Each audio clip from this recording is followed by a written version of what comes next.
Hey guys, it's Liv here. In today's video, we're going to be going over all of the starter Pokemon in Pokemon Scarlet and Violet. If you guys enjoy this type of content, you want to see more like it, leave a like in the video and subscribe for more. I'm not going to go over any spoiler images of these Pokemon, I'm just going to show the base starters representation, so feel free to stick around if you're not looking to get spoiled on only the visuals, but you're curious on which starter to pick in these games. Comment your thoughts down below as well, and make sure to hit the Twitter and Discord in the description to stay up to date on all future content. And with that said, let's get started. So with that said, we do need to, of course, make sure that we go over all of the Pokemon stats. We're going to go over the noteworthy moves, and we're going to go over the types of these final Evos. And I'm going to mention my thoughts on what tiers I think they'll be in, what formats I think they'll be good in, really to cover a wide variety of options, that way then whatever you're choosing your starter for, it'll be useful.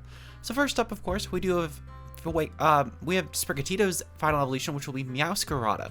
So this will become a grass dark type with the ability Protean as its hidden ability.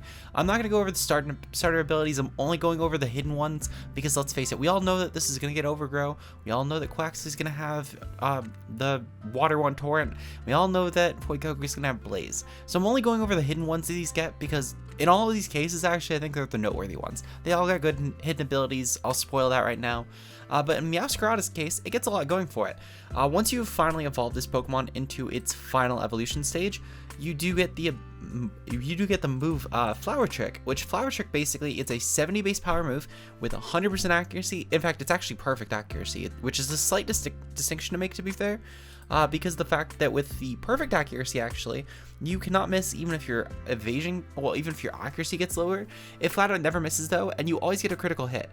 So this is your primary grass stab of choice. While Meowscarada does get options like Seed Bomb, didn't really think it was noteworthy in this case. And that's going to become a common trend, actually. I noticed that a lot of the cases, the moves that were in the similar base power ended up having, honestly, just really outclassed abilities compared to the signature moves, and in this case that happened to be Seed Bomb. Meowscarada also gets a lot of other common moves on these Protean Pokemon, such as U-Turn, for example. U-Turn will be an amazing addition to this Pokemon with such a fast speed tier, and it really helps out and helps give it a nice edge compared to Cinderace and Greninja. Well, not a nice edge, but at least helps it stand among the crowd. In terms of other options that I found that were pretty noteworthy, you had options like Knock Off, Sucker Punch, and Play Rough, which will probably be pretty common in these sort of sets. I think the other tertiary or fourth moves in general in this, I think realistically the Flower Trick, Knock Off, U-Turn are the three most common ones. Play Rough and Sucker Punch will probably be like the common fourth slot, but if you're looking for other coverage options, stuff like Low Kick, Thunder Punch, Brick Break, and Acrobatics all can potentially fill this. Now I will say that if you're not looking around Flower Trick, for whatever reason, if you don't care about the crit, there is one other grass move that you could actually take advantage of, being Trailblaze. So Trailblaze is a new move coming to Generation 9, and basically this acts as a grass type Flame Charge. So honestly, this does have, in my opinion, a bit of justification on Meowscarada, specifically if you were, let's say, playing in doubles, and you wanted to make sure that you were outpacing potential Tailwind Pokemon, especially if you were to run this in like a Choice Scarf set, you could actually make this work. One thing I will say going out of Meowscarada's favor is the fact that Protean is now nerfed. This only actually works for the first attack you click in a given turn, so you do need to pick and choose your battles carefully. However, I will say that depending on how you end up utilizing this, you could potentially get a guaranteed hit off where your first attack will end up being Terrestrial boosted if you were to Terrestrialize into whatever type your stab is going to go for, and you could at least play off of that being a stab boost still.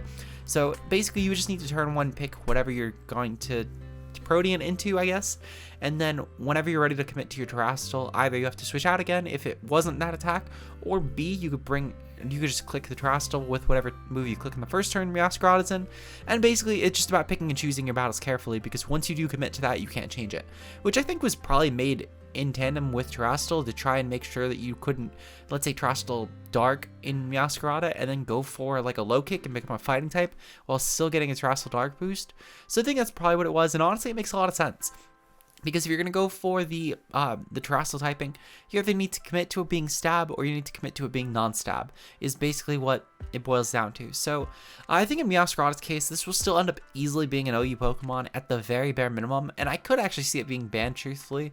I think that the 110 attack is pretty decent enough. It's pretty comparable to Greninja in all honesty, and while it's slightly weaker than Cinderace at the very least, it's also faster, and the 120 will actually make a big difference, especially being able to also outpace Greninja will make a big difference, and the coverage is a lot better than Cinderace as well, so I could actually see this one getting banned. I think of this personally as just an outright better Greninja. Where Greninja could, in theory, run a mixed set, I think this will fall a little bit flat, but I also don't think that Meowscarada actually needs to, considering how good its coverage is. This got perfect Dark type options, which Greninja also does lack, such as Knockoff and Sucker Punch, so I do think this will be a big buff, and in my opinion, a really good option to help take advantage of the Protean ability. As far as singles go, I think this is the definitive best one. As far as doubles goes, I think it's a little bit undecided in my opinion, because I do think there's one other option that could end up giving us competition in doubles, and I'll go into that a little bit. But for now, we're going to go on to our Boy Coco option, which is Skeledirge.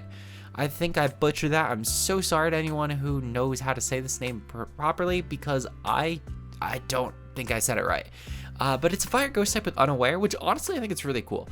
This gets a signature move being Torch Song, which is basically just a reskin Fiery Dance. The only difference is though is this is a guaranteed special attack boost, whereas Fiery Dance is 50%.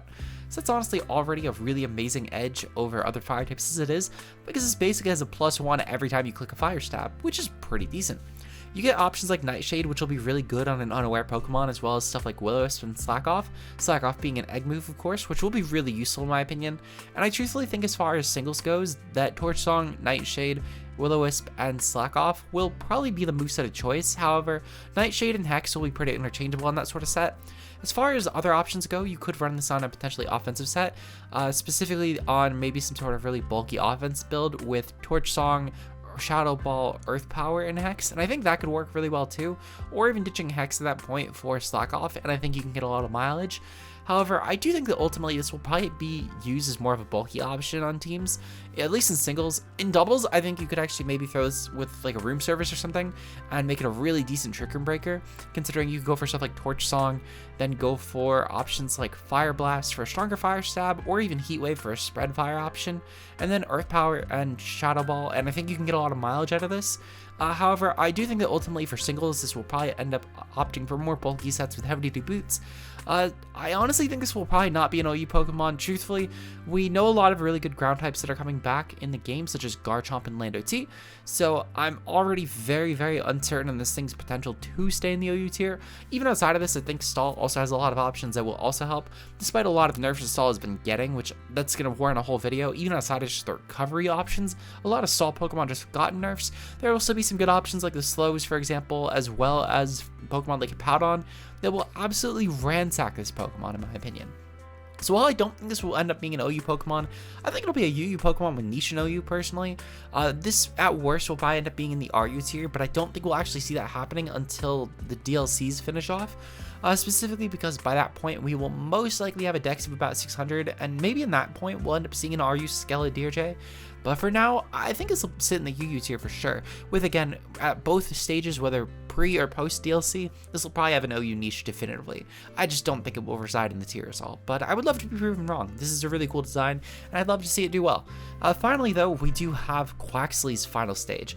Now Quaxly's final stage, I think is the one that will actually be the best in doubles, and I think it will be the second best in singles. I think it will be OU in singles definitively, or at the worst a UU ban, and I think there's a lot of reasons for this. For one, we do have the water fighting typing, which is honestly an amazing offensive typing. We've seen Pokemon such as Urshifu Rapid and also Keldeo become very top tiers with this. And honestly, I think Urshifu Rapid gets banned this gen. That's again a whole different video. I'm going to go on all of the Pokemon moveset buffs tomorrow actually, for specifically buffs, and then Monday will be debuffs. So again, make sure to watch that, because I do think Urshifu is going to get banned this gen, and I'll go into it more there. But to the TLDR of it is Urshifu got Sword Dance. That's all I really need to say there. But with Quaquaval, we do have the water fighting typing, so this will probably be the new water fighting typing that will actually be in the OU tier, because let's assume that Urshifu isn't for a second. This still has a lot going for it, even if Urshifu is in the tier. But this gets stuff like Aqua Jet and also Aqua Step, which basically is a water type move that is 80 base power physical, and it boosts the speed every time it is used. So this can actually make up for Quaquaval's rather average speed tier. On top of this as well, you get options like Sword Stance to boost your offense, as well as Bulk Up too, but this Pokemon had too many moves to actually fit on a slide, so I didn't bother. Bulk Up is a good option here though, if you wanted to run that. You get options like Rapid Spin as well, which is another way to boost your speed while also clearing hazards. As far as the physical water move, I did mention that at least most of the Pokemon had options that outclassed their otherwise physical signature move. Well, otherwise main primary move of offense, I should say, for that stab, and in this case it was Liquidation. However, I felt like truthfully the defense drop from Liquidation was still useful, specifically if we were talking about doubles. I think this will actually be the water move of choice, particularly on Tailwind teams. I actually think that Quaquaval will just run Liquidation, Close Combat, and then probably Ice Spinner just to remove terrain, and then maybe U-Turn just for a 4-attack set, though Taunt also would work pretty well, or even Sword Stance. I think there's a lot of options in that regard, but at the very least, Ice Spinner, Close Combat, and Liquidation, I think on Tailwind teams will be the moveset of choice for the at least first 3 sets. The reason being is that I think that Tailwind will be a really easy way to get some good speed control, and Pokemon such as, well actually I don't think Whimsicott's in the game, but there are definitely options that can offer speed control even outside of Tailwind, such as Scary Face or Thunderwave. So I do think that Quaquaval will end up opting for Liquidation in doubles, but Aqua Step in singles.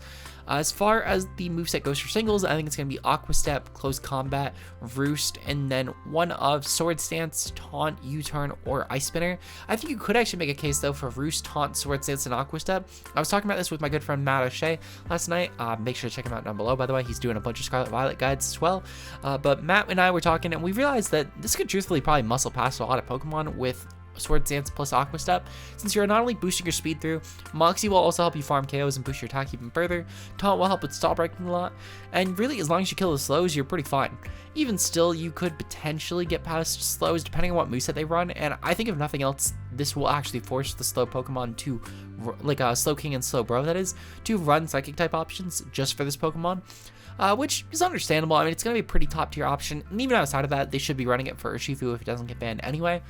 So I do think that in that regard, that this will at the very least potentially be able to get past any sort of bulky Pokemon that is not named the Slowbro or Slow King line, and it's mostly because of the fact that a lot of the other really good ones that could have gotten around this, stuff like Clefable for example, are just flat out not in the game. I will say that I think this Pokemon as well might drive up Quagsire usage, but at the same time though, you could still potentially just go for Taunt plus Close Combat and beat Quagsire that way, especially because a lot of water types lost Scald. It's a huge nerf for Quagsire especially, because you could actually just Taunt and Close Combat through it and not even need to worry about actually having a way for it to beat you, because you don't even have a chance for it to burn you, which will be amazing for this Pokemon in my opinion. But let me know what you guys think will be the best starter. Personally, I think in singles, it's one of Quaquaval or Meowscarada. I think in doubles, it's definitively Quaquaval.